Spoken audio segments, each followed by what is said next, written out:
All right, we're going to continue with verifying trig identities. How do we verify identities in which sums or differences of fractions with trig functions appear on one side? What we can do is use least common denominators and combine those fractions. This technique is especially useful when the other side of the identity contains only one term. So we've already gone through in a previous video. These are our fundamental identities that we're going to use.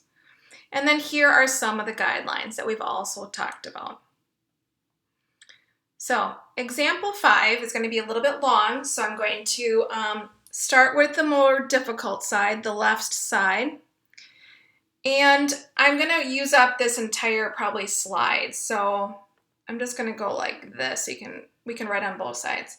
So right now we have two fractions that are not alike, and we need to get them to be alike. So we need to find the LCD. So the LCD, the least common denominator, is the 1 plus the sine of x and the cosine of x.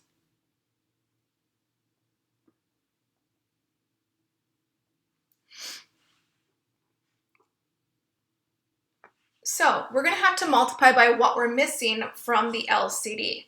So in this first fraction, we have the 1 plus the sine of x, but we don't have the cosine of x.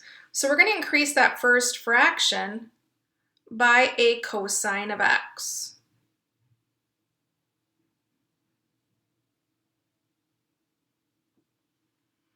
Now in the second fraction, we have the cosine of x, but we're missing this 1 plus the sine of x.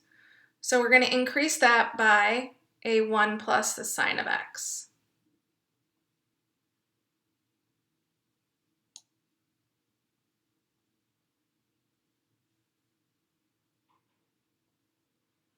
Now the two denominators are alike.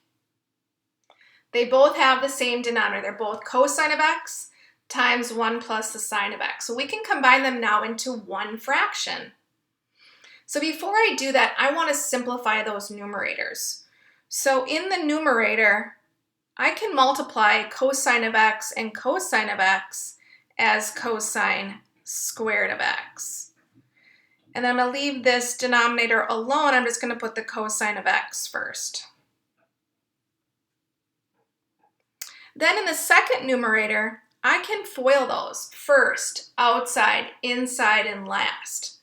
And what we get is 1 plus 2 sine of x plus sine squared of x.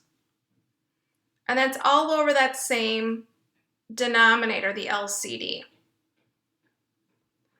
Now I'm ready to go ahead and combine those two fractions together.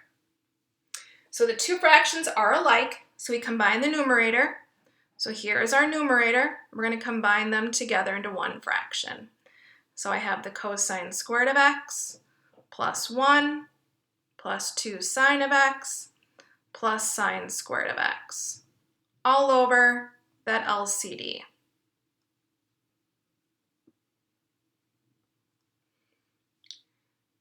Continue simplifying. I can take this cosine squared of x and that sine squared of x and put them next to each other. And then you might see a popular identity. So sine squared of x plus cosine squared of x, I'm going to group them. And then I still have 1 plus 2 sine of x. And then again, it's all over that same LCD.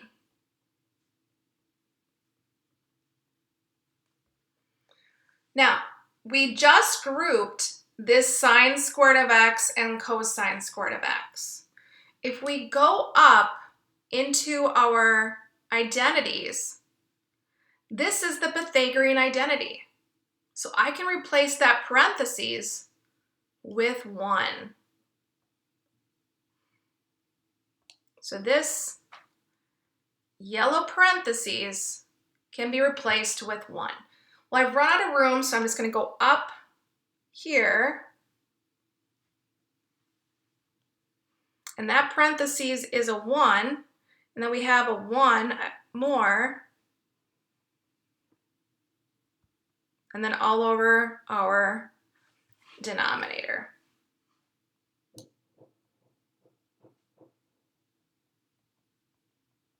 All right, now 1 plus 1 is 2. So I'm going to combine those like terms.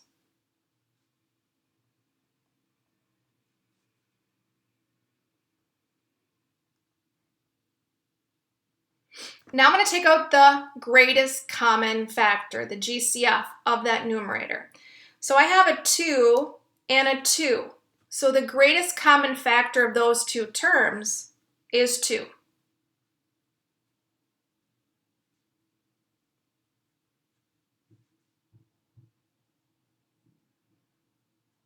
How did that help me? Look at the numerator and look at the denominator. There is a common factor. Who is that common factor? 1 plus the sine of x. So those get to cancel out. So now we have 2 over the cosine of x. Well, this is the same thing as 2 times 1 over the cosine of x. I'm just separating it out. And now we have another identity. This identity here is the reciprocal identity. So we have 2 secant of x. We now have what we were looking for. We needed 2 secant of x. Pretty big problem. You might have to try a little bit before you move on to the next step or go back and start again.